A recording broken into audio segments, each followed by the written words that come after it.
Question है 30 छात्रों की औसत आयु 15 वर्ष है। तो यहाँ पर छात्रों की बात हो रही है। छात्रों की आपको औसत आयु दी गई है। तो छात्रों की कुल आयु कितनी हो जाएगी? कुल आयु आपकी हो जाएगी 30 गुणा 15 हो जाएगी, क्योंकि एक बालक की आयु का औसत दिया गया है, आपको 15 दिया गया है। तो 30 छात्रों की टोटल आयु हो जाएगी आपकी 450 वर्ष हो जाएगी।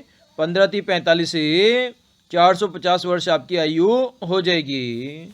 आगे कहा गया है यदि अध्यापक की आयु भी शामिल कर ली जाए तो औसत आयु 1 वर्ष बढ़ जाती है।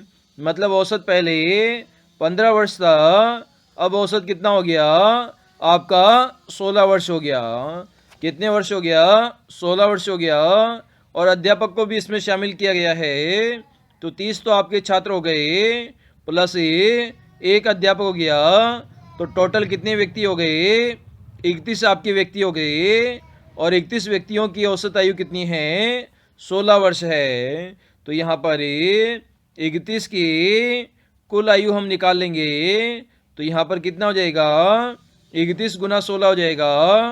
तो 16 एकम 16 हासिल 1 लग जाएगी। 16 × 48 और 1 49 हो जाएगा। तो 496 वर्ष हो जाएगी आपके 31 की कुल आयु। जबकि जो 30 छात्र थे उनकी आयु कितनी थी? 450 वर्ष थी। और 31 की 496 है। तो आपको अध्यापक की आयु निकालनी है। तो यहाँ पर अध्यापक की आयु हो जाएगी आपकी 31 में से 30 को घटा देंगे। तो 496 में से हमें 450 को घटाएंगे तो कितना बचेगा आपका? यहाँ पर 46 बचेगा। तो 46 वर्ष हो जाएगी आपके अध्यापक की आयु। तो यहाँ पर ऑप्शन नंबर बी में हमें 46 वर्ष गिवन है। तो बी हमारा दिए गए क्वेश्चन का आंसर हो जाएगा। क्वेश्चन है यदि टेनिस का संबंध कोर्ट से है तो वैसा ही संबंध बॉक्सिंग का किससे होगा? तो आप सभी जानते हैं जो टेनिस है उसमें जो खेलते हैं खिलाड़ी, उस जो मैदान होता है उसे क्या कहा जाता है? उसे कोर्ट कहा जाता है। इसी प्रकार बॉक्सिंग जिसे हमें रेसलिंग कहते हैं, उसका जो मैदान होता है उसे क्या कहा जाता है? उसे तालाब नहीं कहा जाता, पथ नहीं कहा जाता, खेल का मैदान नहीं कहा जाता।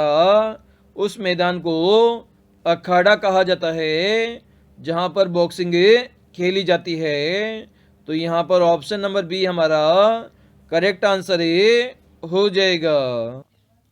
क्वेश्चन है आपका find the missing number in the diagram में।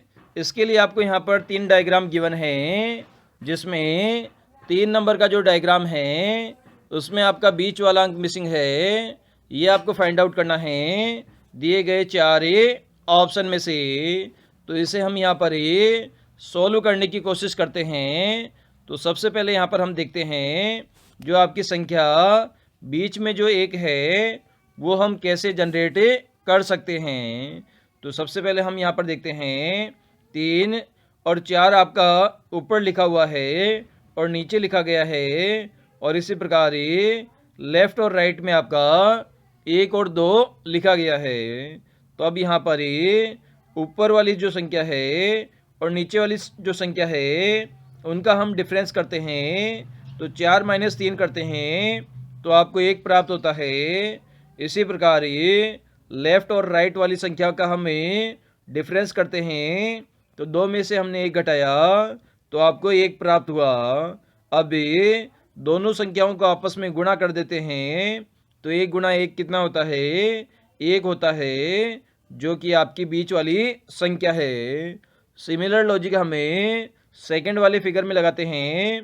तो यहाँ पर सबसे पहले हमें 7 में से 5 घटाते हैं तो आपको 2 प्राप्त होता है। इसी प्रकार 3 में से हमें 2 घटाते हैं तो आपको कितना प्राप्त होता है? 1 आपको प्राप्त होता है। अब आप 2 को 1 से गुणा करेंगे तो 2 एकम 2, 2 आपको प्राप्त हो जाएगा, जो कि आपकी बीच वाली संख्या है। सिमिलर लॉजिक यहाँ पर ही थर्ड वाली फिगर में लगाएंगे तो 5 में से हम 3 को घटाएंगे तो आपका 2 बचेगा। इसी प्रकार 7 में से हमें 4 को घटाएंगे तो आपको 3 प्राप्त होगा। अब 2 को 3 से गुणा कर देंगे तो 2 तिया कितना हो जाएगा, 6 हो जाएगा, जो कि आपका मिसिंग नंबर है, जो कि हमें ऑप्शन नंबर सी में गिवन है। तो दिए गए क्वेश्चन का हमारा 6 आंसर हो जाएगा। आपका लुप्त अंक ज्ञात कीजिए। तो इसके लिए आपको 3x3 की एक टेबल गिवन है, इसमें आपका एक नंबर मिसिंग है, ये आपको फाइंड आउट करना है दिए गए 4 ऑप्शन में से। तो दोस्तों इसमें सबसे पहले क्या करेंगे, आप यहाँ पर नंबर को सॉल्व करेंगे कि कौन सा नंबर यहाँ पर मिसिंग स्थान पर आएगा। तो सबसे पहले आपने देखा फर्स्ट रो को हम कंसीडर करते हैं, तो स्टार्टिंग में 3 लिखा गया है, उसके आगे 5 लिखा गया है और लास्ट में आपका 15 लिखा गया है। तो 3 और 5 का प्रयोग करके हमें 15 प्राप्त करना है। तो कैसे प्राप्त करेंगे, तो 3 गुणा 5, 3 पंजे 15 आपको प्राप्त हो जाएगा। इसी प्रकार सेकंड रो की हम बात करें तो 2 और 4 का प्रयोग करके आपको 8 प्राप्त करना है। तो 2 को 4 से गुणा करेंगे तो 2 चौका कितना हो जाएगा, 8 आपका प्राप्त हो जाएगा। इसी प्रकार 4 और 6 को हमें आपस में गुणा कर देंगे तो 4 छंग कितना हो जाएगा, 24 आपको प्राप्त हो जाएगा। मतलब आपका नंबर क्या आ गया, नंबर आपका 24 आ गया है। और ये आपको कौन से ऑप्शन में गिवन है ये हम चेक करते हैं। तो ऑप्शन नंबर ए में 24 गिवन है, बी में नहीं है, सी में और डी में भी नहीं है। तो ऑप्शन नंबर ए यहाँ पर हमारा करेक्ट आंसर हो जाएगा। और नंबर कौन से आ जाएंगे आपके, जे के 24 आंसर आपका हो जाएगा। यहाँ पर आपको लेटर चेक करने की जरूरत नहीं है, क्योंकि 24 केवल एक ही ऑप्शन में आपको गिवन है। क्वेश्चन है आपका, यदि किसी भाषा में ए को कूट 1 और बी को कूट 2 लिखा जाता है और आगे भी ऐसे ही लिखा जाता है, तो आपको एक शब्द दिया गया है बिडिक, BIDDIC का कूट क्या होगा, ये आपको यहाँ पर फाइंड आउट करना है। तो आप सभी जानते हो ABCD और यहाँ पर हमने लिखा XYZ। तो A 1 नंबर पे आता है, B 2 नंबर पे आता है, C 3 नंबर पे आता है, D आपका 4 नंबर पे आता है और X जो आपका है 24 नंबर पे आता है, Y 25 नंबर पे आता है और Z 26 नंबर पे आता है। और पूछा क्या गया आपसे, BIDDIC की पोजीशन पूछी गई है। तो यहाँ पर D के बाद E आ जाएगा, E के बाद F, F के बाद G, H, I आ जाएगा। तो I कितने नंबर पे आ जाएगा आपका, E जो T आपका एक फॉर्मूला होता है। तो यहाँ से हमें जो I है उसका नंबर यहाँ पे फाइंड आउट कर लेंगे।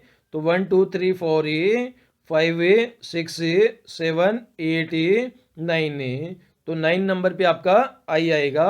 तो B आपका 2 नंबर पे आएगा, I आपका 9 नंबर पे आएगा, D आपका 4 नंबर पे आएगा, D वापस से 4 नंबर पे आएगा, I आपका 9 नंबर पे आएगा, C आपका 3 नंबर पे आएगा।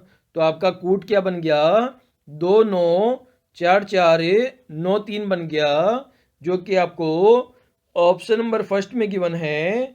तो ऑप्शन नंबर फर्स्ट हमारा इस क्वेश्चन का आंसर हो जाएगा।